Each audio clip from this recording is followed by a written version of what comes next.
Yeah, sure. Thanks. And thanks for having me on. I very much appreciate it. The fourth industrial revolution pretty much is the concept at the moment. Having toured the US in 2018, thinking they are the be all and end all of integration and technology and wizardry that's surrounding information technology and computer integration into things like manufacturing. The reality is that they are no further advanced than what we are. And using very simple things like platforms that Microsoft would offer to be able to design, I don't know, counters to count the amount of widgets that are going through a production line, for example, is considered, part of this integration and this technological advancement. But I think the main thing that sort of conjures in our heads is this concept of Internet of Things, which is a real thing. There are legitimately, devices that can stick on the side of machines and count the amount of widgets you produce. It can tell you how efficiently you're doing it or not. And there are people that have user interface designs that, plug into some sort of computing system that draws out data from machinery. Of course, in advanced manufacturing sense, there's usually a computer-graded integrated system, such as the one we had at XLAM, which helps control machines for the production of building elements like cross-laminated timber. But by and large, it's actually quite an anomaly. Many people haven't got it right yet, and some are just at the start of their journey, not the end of the journey. So it's a bit of a misnomer. And seems like a bit of for those who can tap in and utilize and understand these new technologies, there might be big opportunities on offer. So you mentioned the Internet of Things. How does that link to, say, a supply chain, a practical use within the supply chain of timber products? Again, I think that there's a bit of a misconception about what the Internet of Things is. Anything that hangs on the internet, whether it be a mobile device, a computing system, etc., is part of the Internet of Things. And so it really, again, is quite amorphous. But to bring it back to something that's more concrete, the Internet of Things could have computer systems that have technology that's in them, for example, software, tracking software, software that can be used for file sharing between peer-to-peer or computer-to-computer. Intranets, internet is all part of this ecosystem. And I think what's coming out of this is using the various technology platforms such as blockchain that link hardware sources together and then have a distributed way of managing information exchange is really where the technology is starting to move forward. BIM is another concept which really looks at taking Internet of Things items and bringing them together in a coordinated way, much like a concert and a conductor, to fashion the way that buildings are delivered. So there's this sort of genesis of things coming out of Internet of Things. Yeah, and I could imagine that transparency of understanding the whole chain of custody about where your product comes from is really important for a lot of developers out there, particularly if they've got sustainability as their major value. And understanding that it's been sustainably sourced is one of those critical items that really can be solved, do you think? Yeah, you're spot on. The chain of custody element is a fascinating development because it not only validates the source of the material, for example, the DNA of a tree to work out which species it is, which geolocation it's come from, to work out whether that's in a region that's illegally harvested or cut down or not. But also it's about the origins of the material as it transforms through its various processing. So for example, the development of a window system or a door system that's produced overseas and shipped in containers and brought to Australia and then put into projects has a chain of custody. Its origin is, China. Its transit pathway, so its chain pathway would be to the shipping port through container, back to port here in Australia. Then it would exchange hands through some sort of customs approach and then ultimately end up on a construction site. But before it gets there, it might go through a warehouse. So that is also chain of custody. What's really important about chain of custody using technology like blockchain is the trust that when I send money to China or send it to another country like, New Zealand, I'm able to get the title of that good when it lands on the other side in Australia. And so blockchain fulfills this requirement of trust by putting a keychain of information and distributing that through a whole lot of systems that then give it this integrity or security. So when you send the money over, or you have the money in a line of credit that sits in the bank, they draw down on that money, send you the goods, then they say, right, the title is transferred to you. So it can be used for traceability and sourcing, but also for title transfer and exchange of money because of the sale. Mm. So we've spoken a little bit about blockchain and Internet of Things and how they, I guess, converge as well. Is there any other technologies right now that you think that might have a bit of potential to be utilized and change things going forward?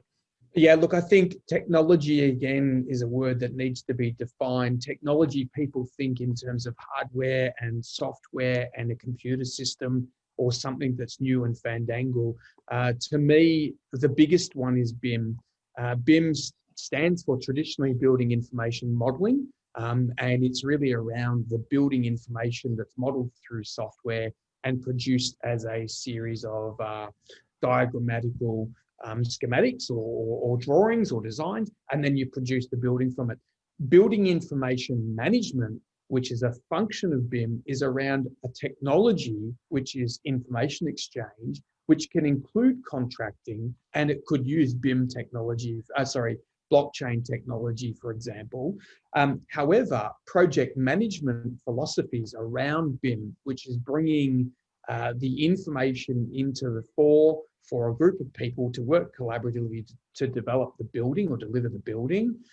That's really where technology is heading at the moment. And I think that that's a more pragmatic way to look at it. And you can do that on software or off software. So there's a really interesting dynamic happening in that space. Absolutely. And one of these things which might be enabled going forward is the kit of parts design. Do you think now's the time for this kind of approach, borrowing, I guess, processes from the automotive industry? Yeah, and that's where I guess BIM as an information exchange comes into its fore. And you effectively have a disparate group of kits of parts, and bringing these kits of parts together to produce something that's the whole, which is typically a structure, is quite an amazing feat, really, because if you think about it, you have to configure exactly what these parts will be before you assemble the building, much like IKEA do with putting together the design in their CNC for routing and flat packing, so they've got no air because their whole concept is built on not shipping air or space. This same concept of kit of parts relies on reliable information from disparate people. Part of the BIM technology that supports this kit of parts, or the notion of kit of parts being developed accurately, is the contracting. The contracting now has to include everyone's roles and responsibilities to contribute information in a timely and accurate manner so that you can create the disparate elements, these kit of parts, so that when they come to site, you're not sitting there going, this doesn't fit. They all have to fit. The efficiency, the speed, and I guess the benefit of that technology, not necessarily a computer system, but the way we interact with information, is how accurate they are, and are they available, and are they up to date at that particular time. Yeah, it gets me pretty excited. Being a structural engineer myself, I couldn't count, or I guess it's every single project. You'd have to go to the drawing board and start from the ground up with your redesign of, say, if you got a 9x6 meter grid, designing the glue lamp for every project and the CLT, getting that passed by the certifier. And it's not that necessary to do it every single time, I'd imagine. So when we do get to this kit of parts, it will get rid of out of a lot of the unnecessary work, and maybe the engineer and project parties can go to higher value stuff and get a bit more creative. Yeah, and that very nature, that very concept of how do you manage a project and make it more efficient is really the foundation of a couple of seminal courses that are actually in Australia exist right now, which fundamentally looks at everything related to BIM without actually learning Revit or any other 3D sort of software. This requirement to have information available, accessible, and accurate is really the thing that saves you as an engineer, as you said before, from reinventing the wheel every time. And it's just through, I guess, an iterative process by having a recall for such information and storing it in the right location that then gives you the efficiencies. So yeah, look, I completely agree with you. Absolutely. There's probably architects listening right now who are maybe interested in the kit of parts, and they might be a little bit concerned about losing a bit of that beauty or the touch that you can get in architecture that's not using kit of parts. Is this something that we need to compromise on, or can we do things in certain ways to keep that architectural touch and creativity within buildings? I think that it will change. Right at the onset, it becomes very boxy, if I'm going to use that particular analogy, and it depends on the material type you're using as well. For now, it's really come to its own in CLT and glue lam structures, as you touched on previously, and unfortunately for them, they are very, very boxy. However, you're only talking about the commonalities and the repeatability within that particular project. There are projects which have elliptical dimensions. There are projects that have triangulated dimensions. There are projects that are rectangular and projects that are square. So I think that between the buildings, you can have this nuanced approach to design that isn't going to compromise on, a kit of parts equating to a standardized set of buildings that are all cookie cutter. I think between buildings, you'll get that. The nexus here is that the DFMA approach, the design for manufacture and assemble, doesn't include a customization element. However, it's been argued by people like me that you can have a customizable element. So DFMCMAs, a design for mass customization and assembly, is a concept whereby I would advocate that you can have the uniqueness that architects are looking for in the typology of the building and the dimensional shape of the building and its architecture. However, it's dependent on material type. So as we change and transform to hybrid technologies, so timber with concrete and steel, we're going to see a different dimension of design which can come out again, which is in essence the flavor of the architect. Yeah. Paul, one of the many roles you've got, you're on the board of Prefab Oz, I think. Correct. So obviously a big passion around prefabrication. What levels of prefabrication do you think we're moving to, whether it be volumetric or the 2D panelization? The prefab market is split quite firmly into panelized form and volumetric form, but now we're starting to see panelized forms where it's an enclosed wall structure. So not is it just the structural element, it's the internal lining and the external cladding as well. It's had a slower road for uptake because of the complexities with meeting the horizontal and vertical jointing systems, for example, for the cladding. Internally, it's not too bad. You just plaster up the joint and away you go. The big challenge at the moment is residential space, detached buildings trying to take on the volume builders.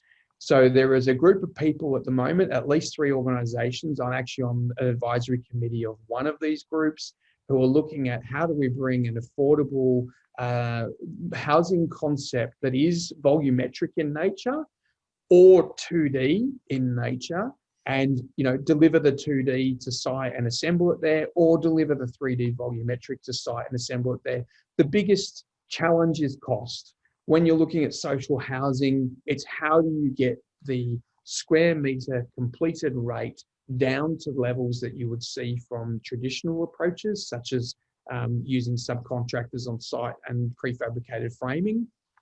How do you deliver that? And how do you deliver a building which has other attributes such as passive house technologies in it, or insulation technologies, which reduces the internal economy costs of running that particular premise.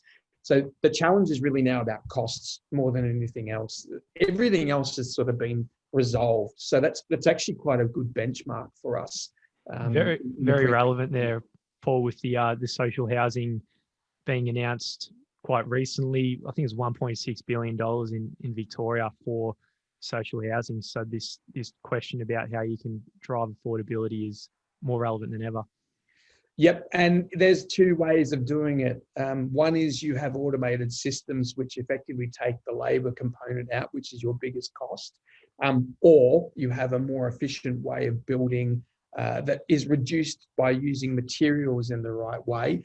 Both of those approaches are currently being looked at by a number of different players in the Australian market.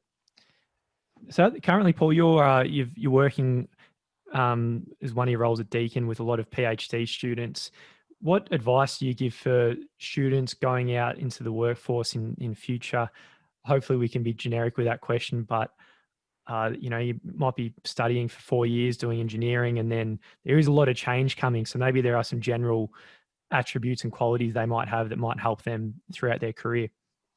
I think the big one for me is to maintain a pracademic stance with the academic studies. And that is to say that whilst the theory is great, you'll do your designs and you'll pretty much in an engineering course or even an architectural course, maybe an archineering, which is the engineering / architecture course, you'll find that there's a pathway for you. So understanding that pathway first and foremost is really important. No matter which pathway, whether you're an engineer and you become project manager or you work in design, you're going to have to take a pracademic approach. That is, take the practical elements of what you do and the academic elements of what you do and mesh them together to be able to be more powerful than being very, very academic.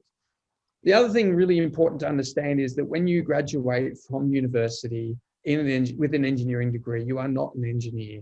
You are a graduated engineering student, and there's a whole school of hard knocks and an apprenticeship which goes with that for a long period of time.